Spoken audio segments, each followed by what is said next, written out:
Ya. Assalamualaikum warahmatullahi wabarakatuh. Innal hamdalillah nahmaduhu wa nasta'inuhu wa nastaghfiruh wa na'udzu billahi min shururi anfusina wa min sayyiati a'malina may yahdihillahu fala mudhillalah wa may yudlilhu fala hadiyalah. Asyhadu an la ilaha illallah wahdahu la syarikalah wa asyhadu anna Muhammadan abduhu wa rasuluhu la nabiyya ba'dah. Allahumma sholli ala Muhammad wa ala alihi wa sahbihi ajma'in. Wa qala azza min qail a'udzu billahi minasyaitonir rajim. Ya ayyuhalladzina amanu taqullaha haqqa tuqatih wa la tamutunna illa wa antum muslimun. Ya ayyuhalladzina amanu taqullaha wa qulu qawlan sadida yusli lakum a'malakum wa yaghfir lakum dunubakum wa man yuti'illah wa rasulahu faqad faza fawzan 'azima. Wa qala aidan a'udzu billahi minasyaitonir rajim. Ya ayyuhalladzina amanu taqullaha wal tanzur nafsum ma qaddamat lighad wa taqullaha innallaha khabirum bima ta'malun. Shadaqallahul azim. Saudara-saudara kaum muslimin, jamaah pengajian Dalgona Darussalam Live Ngolah Jiwa di seluruh wilayah Kecamatan Kutarjo yang dirahmati Allah Subhanahu wa taala. Alhamdulillahirabbil alamin, puji dan syukur marilah kita panjatkan kehadiran Ilahi Rabbi Allah Subhanahu wa taala atas semua nikmat, karunia dan hidayahnya yang terlimpahkan pada kita semua, sehingga pada sore hari ini kita masih tetap istiqomah untuk mengikuti pengajian dan kajian sore menjelang berbuka yang diselenggarakan oleh pimpinan pemuda Muhammadiyah Cabang Kutarjo dan Masjid Darussalam. Semoga di akhir menjelang puasa Ramadan ini, 10 hari yang terakhir, kita sudah memasuki hari yang ke-26 ini. Tinggal 4 hari lagi kita akan memperoleh kemenangan 1 Syawal 1441 Hijriah. Semoga kita tetap istiqomah dalam melaksanakan Shaum Ramadan ini. Salawat dan salam semoga tersanjungkan kepada baginda Nabiullah Muhammad sallallahu alaihi wasallam, dan keluarganya, sahabatnya, dan umatnya, termasuk kita semua yang insya Allah istiqomah untuk mengikuti sunnah-sunnahnya. Ma'asyiral muslimin, jamaah pengajian rahimakumullah. Pada sore hari ini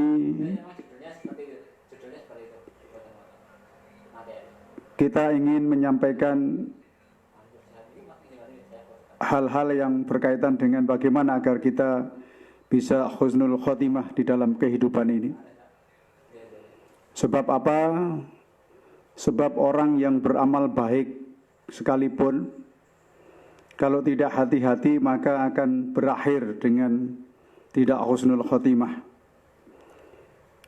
Kenapa husnul khotimah itu menjadi penting? Karena menjadi akhir dari sebuah cita-cita kehidupan kita.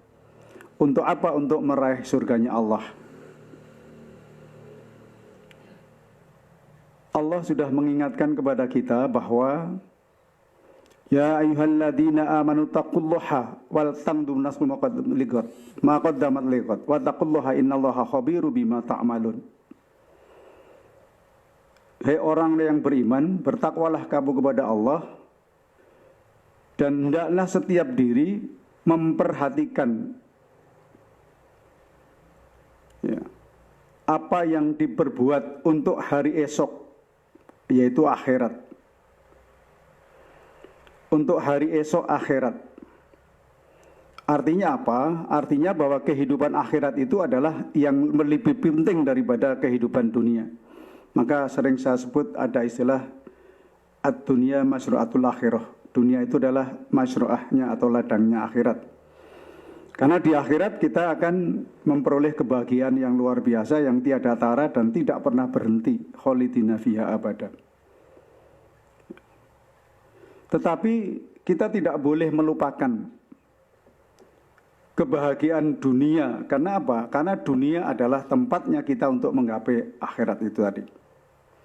Apakah di akhirat kita akan bisa memperoleh kebahagiaan atau tidak? Ya, kita dapatkan dan kita peroleh di dunia ini. Oleh karena itu, sekali lagi, mudah-mudahan kita termasuk orang-orang yang bisa istiqomah untuk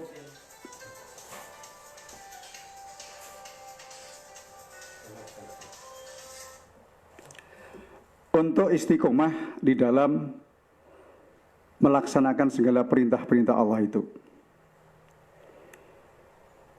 Allah sudah mengingatkan kepada kita di dalam surat Al-Fusilat ayat 30, A'udzubillahi minasyaitonirrajim.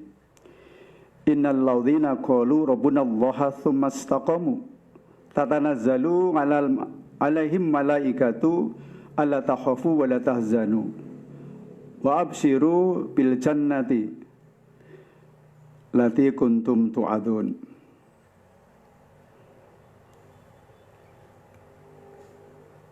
Orang-orang yang beriman itu adalah orang-orang yang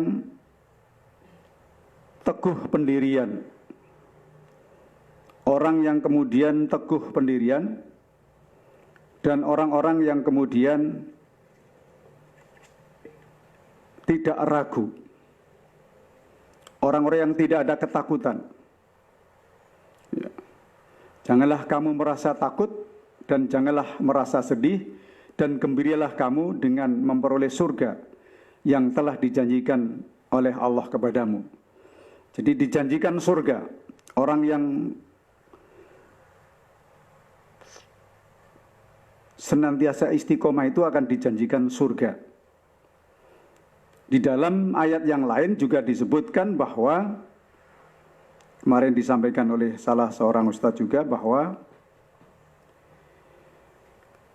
wa syari'u ila maghfiratin min rabbikum wa jannatun 'arduhas samawati wal ardh uiddat lil muttaqin alladzina yunfiquna fi syarri wad dharri wal kadhiminal ghaidha wal 'afina 'anil nas wallahu yuhibbul muhsinin. Dan bersegeralah kamu kepada ampunan Tuhanmu dan kepada surga, yang surga itu adalah seluas langit dan bumi yang disediakan untuk orang-orang yang bertakwa. Siapa yang bertakwa? Udalil mutakin. Yang bertakwa itu adalah, yang pertama adalah alladzina yunfikuna fi syarri wad dharri. Orang yang mau menafkahkan sebagian rezekinya di jalan Allah, baik di waktu lapang maupun di waktu sempit. Jadi bisa memanage rezeki dari Allah untuk menafkahkan sebagian hartanya di jalan Allah, baik di waktu lapang maupun di waktu sempit. Itu indikator orang yang bertakwa, kecuali juga dalam ayat yang lain banyak juga disampaikan. Menyadari bahwa apa yang kita miliki, apa yang diberikan Allah kepada kita, itu tidak semata-mata usaha dan ikhtiar kita, tetapi ada pesan bahwa rezeki orang lain pun dilewatkan usaha dan ikhtiar kita. Maka tidak akan ada kesombongan bahwa semua yang kita raih, semua yang kita peroleh itu adalah semata-mata memang rezeki yang diberikan oleh Allah kepada kita. Maka kita diberikan kesempatan untuk fisyaroi wa doroi, menafkahkan sebagian rezeki kita baik di waktu lapang maupun di waktu sempit. Tentu dengan ukuran-ukuran yang kita sendiri yang bisa mengukurnya. Apa sesungguhnya yang ingin diperoleh dari makna ayat ini? Bahwa sebenarnya kebahagiaan kita itu tidak bisa sendiri. Kebahagiaan kita itu tidak bisa, sering saya sebut bahwa manusia itu adalah makhluk sosial, makhluk yang kemudian punya insting bisa merasakan apa yang dirasakan oleh orang lain. Jadi kita ini punya insting, punya hati yang kemudian bisa merasakan apa yang dirasakan oleh orang lain. Maka kemudian orang itu bisa empati.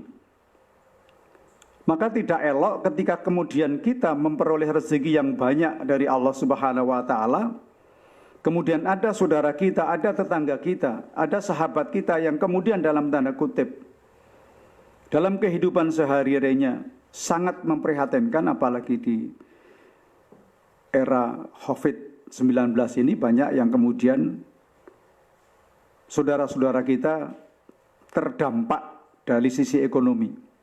Maka kemudian kepedulian kita ini, karena kita bisa merasakan apa yang dirasakan oleh saudara-saudara kita. Ketika kita bisa merasakan, maka sudah barang tentu kemudian kita berupaya untuk berbagi. Ya. Saya sering mengatakan bahwa orang yang bertakwa, orang yang beriman itu pasti linear dengan tauhid sosialnya. Tidak elok orang yang punya takwa, iman yang tinggi, ibadahnya rajin, semua dikerjakan, amal-amal wajib dikerjakan, tetapi kemudian tidak punya kepekaan sosial di dalam kehidupan sehari-hari. Tentu ini tidak linear, maka tauhid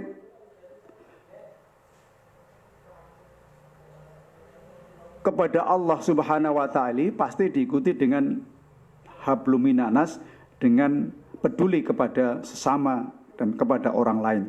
Ini menjadi bagian dari bagaimana kita mentasarufkan rezeki yang diberikan oleh Allah kepada kita agar kita baik dalam waktu lapang maupun waktu sempit kemudian bisa memberikan kebahagiaan kepada saudara-saudara kita. Ciri yang kedua adalah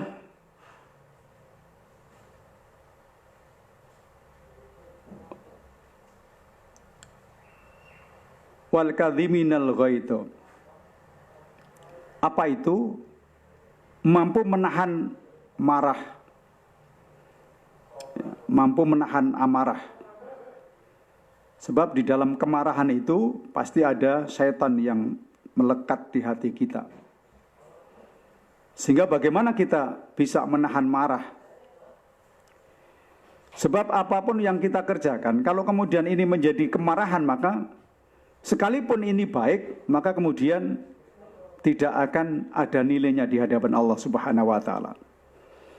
Ada satu kisah dalam Sirah Nabawi itu bahwa Ali bin Abi Thalib waktu perang pada waktu itu sudah berhasil memegang dan menangkap musuh, dan tombak atau pedang akan sudah siap ditebaskan ke leher mereka atau musuh itu. Tapi tatkala kemudian musuh itu akan ditusuk oleh Abi bin Abi Thalib, maka kemudian musuh itu meludahi. Diludahi Abi bin Abi Thalib. Setelah diludahi, maka kemudian kalau kita orang yang awam yang biasa pasti akan semakin marah. Ya, karena apa? Ya karena menghina kita, meludahi kita. Tetapi Ali bin Abi Thalib justru tidak. Ketika kemudian diludahi, maka dibatalkan, disarungkannya pedangnya tidak lagi untuk menusuk atau membunuh musuh itu. Sebab apa? Sebab dia khawatir kalau apa yang dikerjakan, yang dilakukannya itu adalah karena amarah, bukan karena jihad fisabilillah, karena amarahnya, karena merasa diludahi sehingga marah, maka kemudian dilepaskanlah. Ini betapa pentingnya bahwa ketika berjihad di jalan Allah pun kita tidak boleh dengan kemarahan, sekalipun musuh ada di depan kita. Apalagi dalam kondisi yang normal kita, dalam kehidupan sehari-hari, kita harus mampu mengendalikan kemarahan kita. Maka kalau dulu Rasulullah SAW seusai perang Badar, dengan pasukan kita 300, pasukan musuh 1000, kemudian kita memperoleh kemenangan, dan pada saat perang Badar pun pada bulan Ramadan, maka kemudian kata Rasulullah, saudara-saudara, kita baru saja perang yang sangat kecil. Para sahabat terkejut, padahal sudah berjibaku mati-matian 300 musuh 1000, kata Rasul, ini baru jihad kecil, perang kecil. Lalu apa ya Rasulullah perang yang lebih besar dari perang Badar ini? Kata Nabi, yang paling berat dan paling besar adalah kita memerangi hawa nafsu di dalam diri kita. Maka memerangi hawa nafsu di dalam diri kita itulah jihad yang paling berat.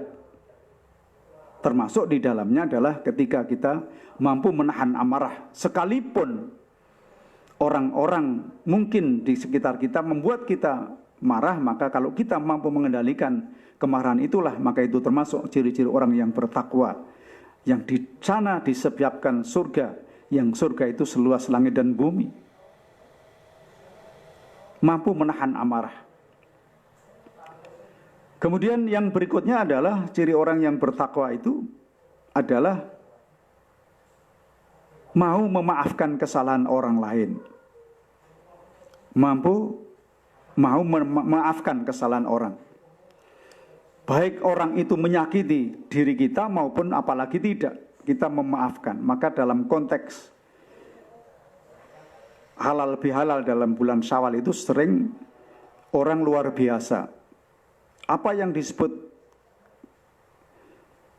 di dalam konteks Idul Fitri itu, dalam perspektif Jawa, itu sangat bagus. Kenapa saya sebut sangat bagus? Kalau kita tentu tuntunan adalah taqabbalallahu minna wa minkum, menyampaikan mudah-mudahan amal ibadah kita diterima oleh Allah Subhanahu wa taala. Tapi dalam budaya Jawa ada silaturahim, kalau dalam bahasa lain balalan, sungkeman dalam bahasa Jawa. Itu perspektifnya sungguh bagus. Kenapa? Karena di antara yang tua dan yang muda tidak pernah merasa paling benar. Misalnya kita lihat, sekalipun seorang kakek misalnya, ada cucunya datang, Mbah, nyuwun pangapunten ya Mbah yo, ya, karena akrab tidak bosok begitu. Ya, kulo sok nakal, kulo sok bandel, kulo sok wani kalih simbah. Wonten ing bulan Syawal ini, wonten ing bulan Syawal menika nyuwun pangapunten nggih Mbah. Apa kata Simbah? Simbah tidak akan pernah mengatakan, "Yo kowe cah nakal, kowe cah ndak." Apa kata Simbah? Ora le, padha-padha. Mbahmu yo salah. Semono umbo mbahmu yo luput yo le yo. Dicukupno muga-muga Syawal iki dosamu dosaku do dilebur. Kalimatnya sangat luar biasa. Tidak pernah ada yang merasa saling benar. Semua merasa salah semua. Nah kalau dalam kehidupan sehari-hari, konteks budaya Jawa ini kemudian dilekatkan dalam perspektif kehidupan Islam sehari-hari, orang selalu merasa salah, tidak pernah merasa paling benar, maka langkah cantiknya dalam kehidupan sosial kemasyarakatan ini. Karena orang bertengkar itu biasanya tidak karena persoalan-persoalan besar. Kadang-kadang persoalan kecil yang dia merasa benar. Ya, merasa benar, kemudian menganggap orang lain salah, dan tidak mau mengakui kesalahan kalau kita salah. Ini akan menjadi pertengkaran.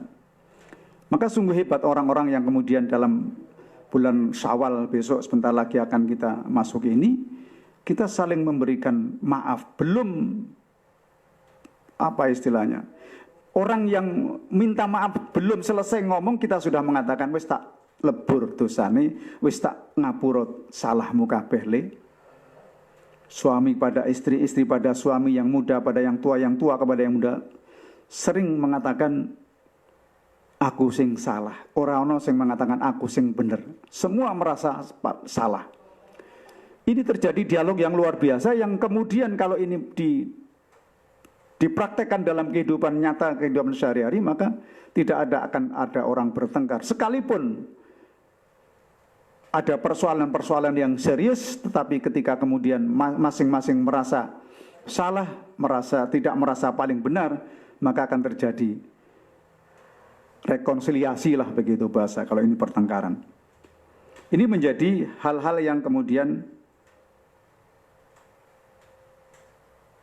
dalam kehidupan kita hablum minanas akan terjadi harmonis. Wallahu yuhibbul muhsinin. Allah menyukai orang-orang yang berbuat kebaikan. Maka bagaimana agar kita menjadi orang-orang yang bisa berbuat baik? Karena Allah juga menyukai orang-orang yang berbuat baik. Oleh karena itu, saudara-saudara sekalian, mari kita jadikan keistiqomahan kita di dalam berislam ini menjadi bagian yang tak terpisahkan dari kehidupan kita. Orang beramal soleh saja, atau katakanlah solat yang dikerjakan, misalnya solat duha kita 2 rakaat saja, itu lebih bagus dikerjakan secara istiqomah terus-menerus daripada dikerjakan 8 rakaat tapi setelah itu nggak pernah. Sholat tahajud setiap malam meskipun hanya 1 witir saja atau 3 witir saja, lebih baik daripada kita 11 rakaat tapi hanya seminggu sekali atau mungkin setengah bulan sekali atau sebulan sekali atau mungkin bahkan setahun sekali. Lebih baik yang setiap hari sekalipun hanya 1 atau 3 rakaat. Orang yang beramal soleh dengan hartanya, misalnya bisa amal soleh 10 juta. Tetapi setahun hanya sekali, lebih baik ada amalan harian, ada amalan mingguan, ada amalan bulanan, yang ada tahunan. Itu istiqomah, itu lebih bagus. Nah, untuk istiqomah ini memang tidak semudah membalikkan telapak tangan. Kenapa? Ya karena banyak hal dan banyak rintangan. Tentu setan tidak pernah tidur untuk menggoda dan mengganggu kita, agar kita tidak bisa istiqomah dalam amal-amal itu. Oleh karena itu, momentum Ramadan ini menjadi media latihan kita, media tarbiyah kita, untuk kita istiqomah dalam misalnya membaca Al-Quran. Kemarin ada disampaikan, ada istilah one day one juz misalnya, 1 hari 1 juz. Yang efektif dilakukan setelah pasca maghrib sampai isya setengah juz, nanti habis subuh sampai menjelang duha setengah juz. Kalau Ramadan ditambah di siangnya meskipun hanya 2 rukuk, 3 rukuk. Ini dilakukan terus menerus. Nah, setelah Ramadan menjadi kebiasaan, menjadi habit, ya, menjadi kebiasaan. Yang kebiasaan itu kalau dilakukan terus menerus akan menjadi karakter. Nah, kalau sudah menjadi karakter maka akan menjadi istiqomah terus menerus tanpa henti. Kalau kebaikan-kebaikan kita lakukan tanpa henti, maka kapanpun saat Allah memanggil kita, kapanpun saat Allah menginginkan menjemput kita, maka kita dalam keadaan amaliyah yang dilakukan secara rutin, maka kita akan tergolong orang-orang yang nanti dalam kehidupannya lah husnul khotimah. Saudara-saudara sekalian, jamaah rahimakumullah,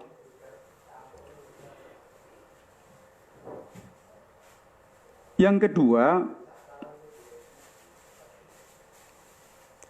kita hendaknya selalu berhusnudzon kepada Allah Subhanahu wa taala.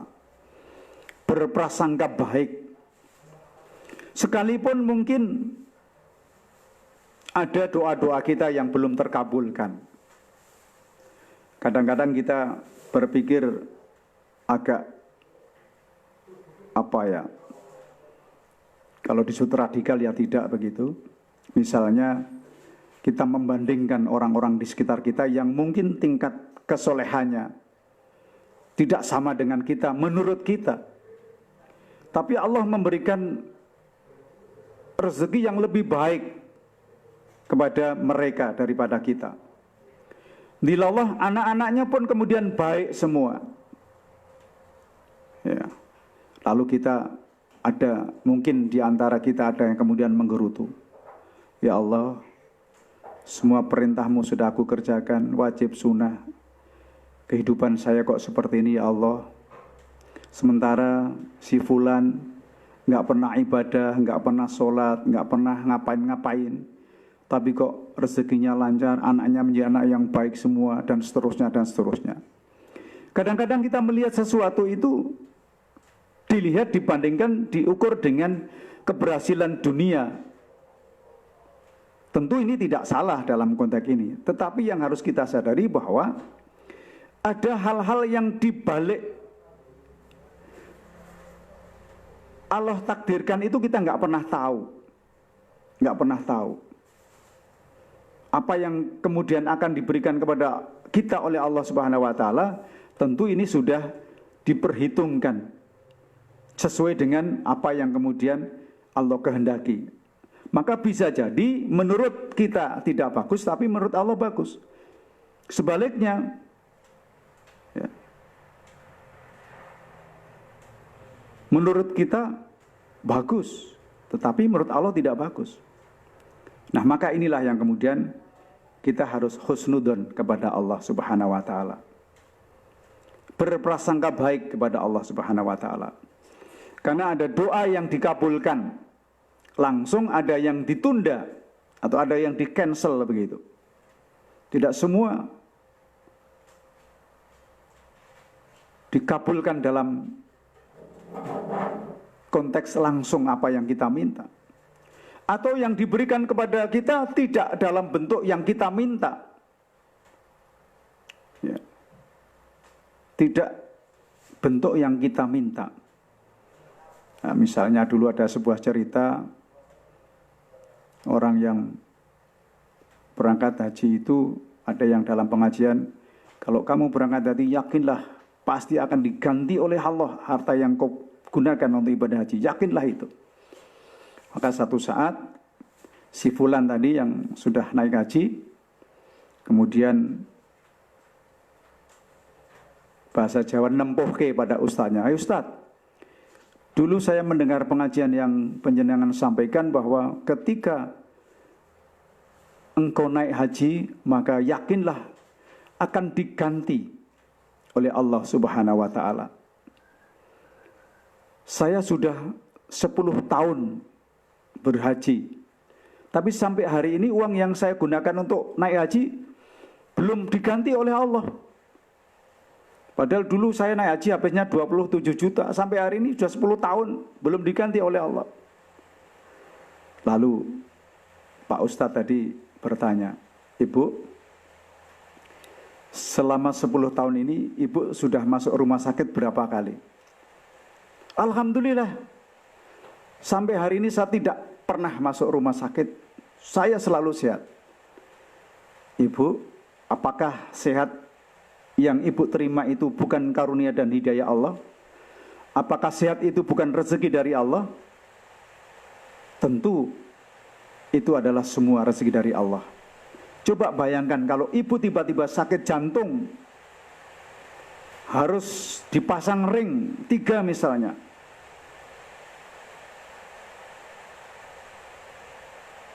Satu ring itu 50 juta. Kalau ibu pasang ring 3 itu bisa 150 juta. Ibu mau seperti itu? Tentu tidak. Artinya apa? Artinya Allah mengembalikan harta yang dibelanjakan di jalan Allah untuk beribadah haji tidak harus berupa uang tunai, tapi berupa kesehatan yang ibu terima selama 10 tahun tidak pernah sakit. Lalu ditanya lagi oleh Ustaz tadi, Ibu putranya berapa? Alhamdulillah anak saya 5. Ada tidak putra ibu yang kemudian bermasalah dalam kehidupannya? Misalnya korupsi, ditangkap KPK, atau mungkin mencuri, ya, dimasukkan ke penjara. Alhamdulillah enggak. Anak saya luar biasa. Dalam sisi dunia juga sukses, tapi juga luar biasa. Ibadahnya luar biasa. Amal solehnya luar biasa. Ibu, apakah itu bukan berupa rezeki dari Allah Subhanahu wa ta'ala? Coba kalau putra ibu misalnya tersandung hukum, proses hukum, ibu membayar pengacara berapa untuk bisa membebaskan putra ibu? Ratusan juta, tidak hanya puluhan juta. Tentu ini adalah karena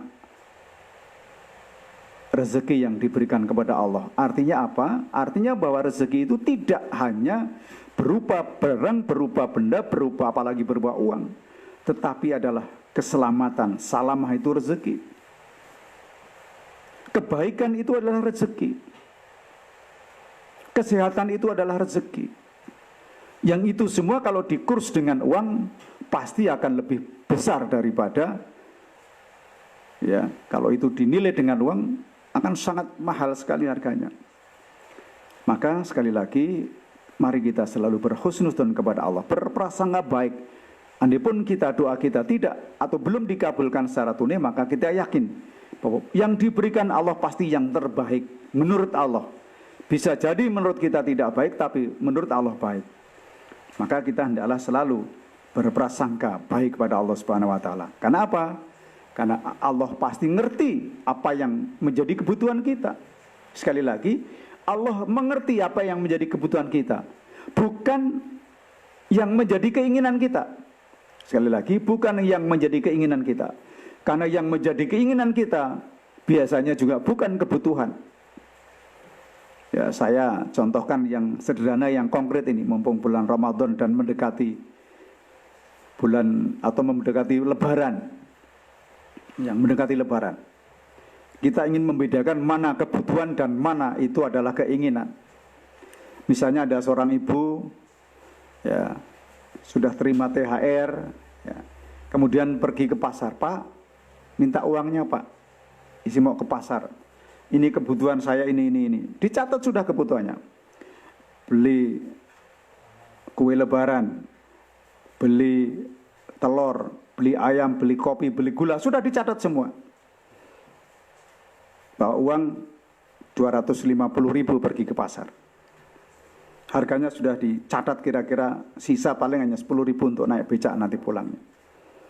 Tapi tiba-tiba ketika mau masuk pasar, dia melalui toko pakaian yang luar biasa di mall, toko pakaian yang luar biasa yang menyajikan ya pakaian yang sudah dipajang dengan bonekanya yang cukup cantik.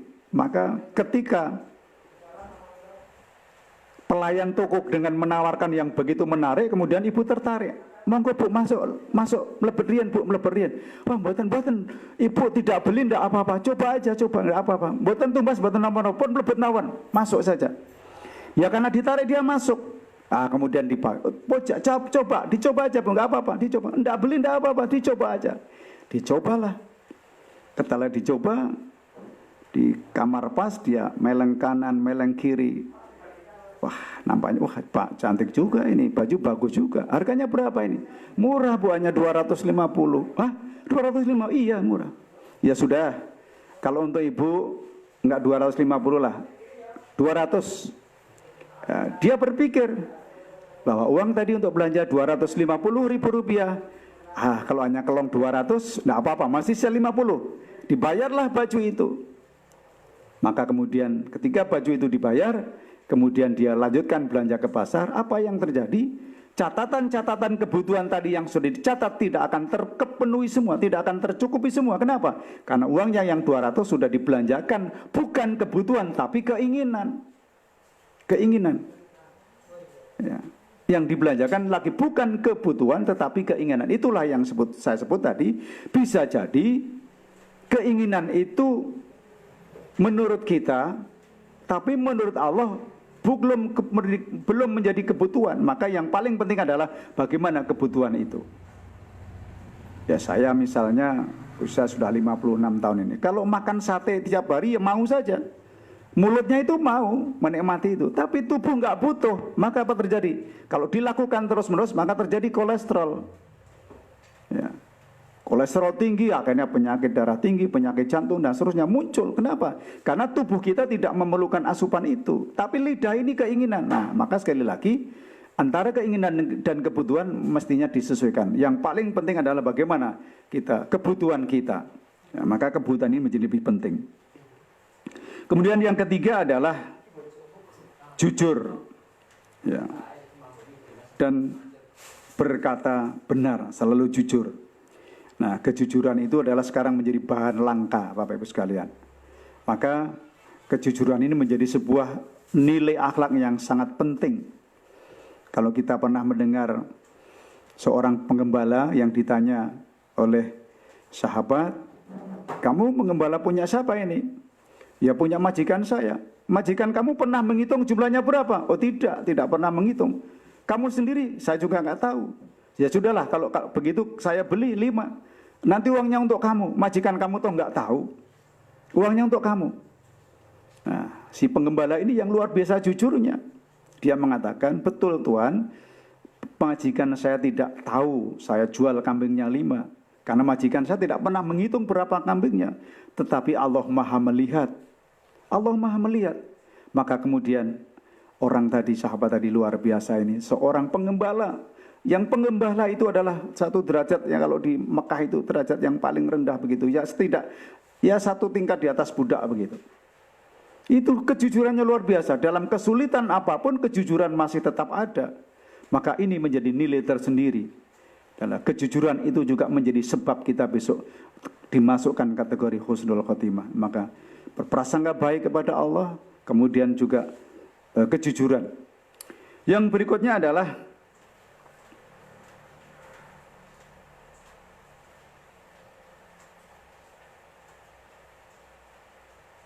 kita selalu mengingat mati. Bapak Ibu sekalian, saudara-saudara jamaah rahimakumullah,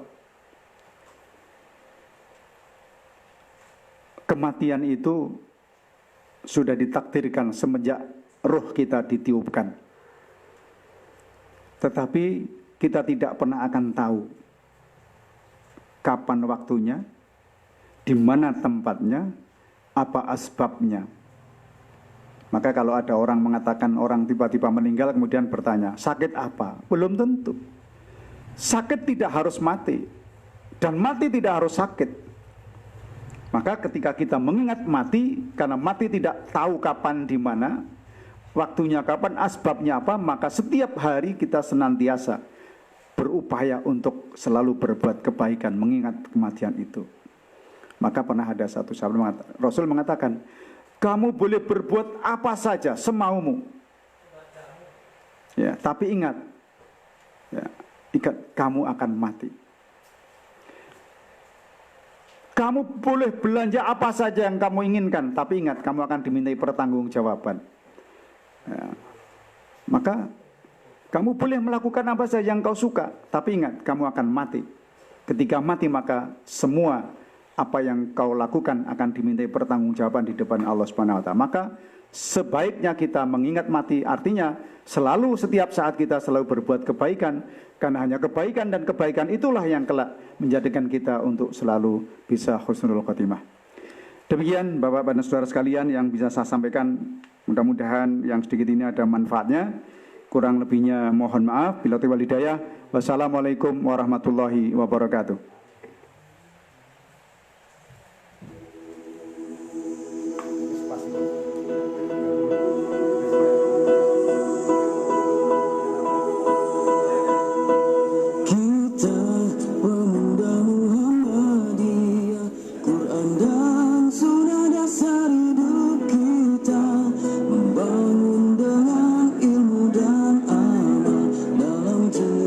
Fisabilillah.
korban jiwa raga, wujudkan masyarakat utama, selalu siap sedia, selalu bergembira, masa depan hidup kita, lomba dalam kebaikan, Indonesia kita jaya.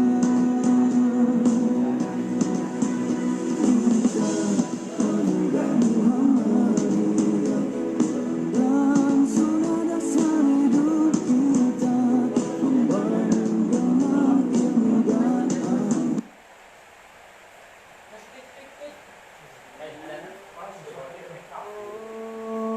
Allahu Akbar,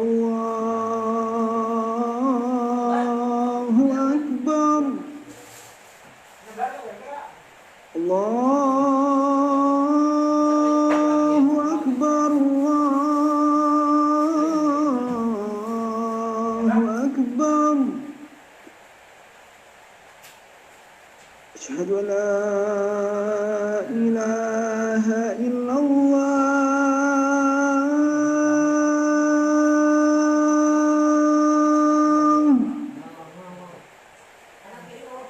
Asyhadu an la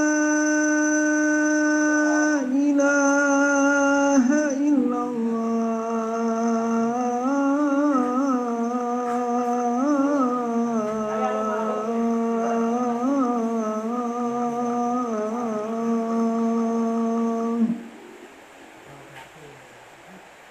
Asyhadu anna Muhammadar Rasulullah.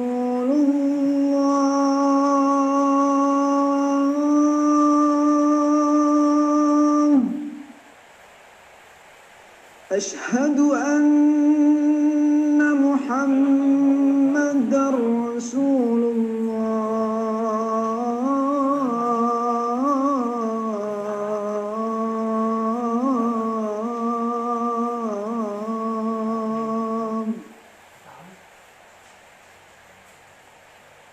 Hayya 'alas shalah.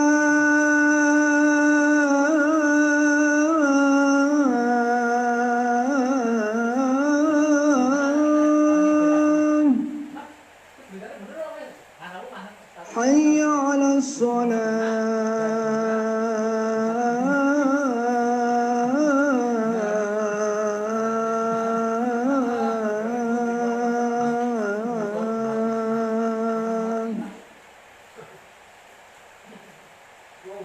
Hayya 'alal falah.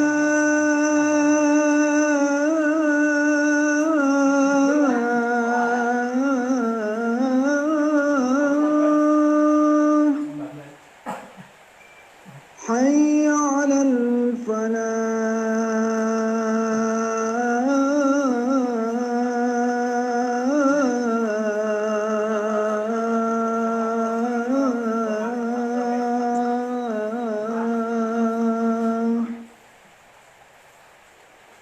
Allahu Akbar, Allahu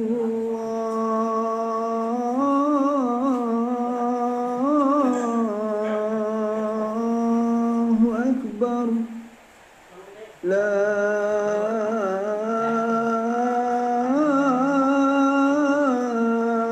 ilaha illallah. Allahumma salli wa sallim ala Muhammad wa ala ali Muhammad. Allahumma rabb hadhihi ad-da'wati at-tammah was-salati al-qa'imah ati Muhammadan al-wasilata wal fadilah wab'athhu al-maqama mahmudan alladhi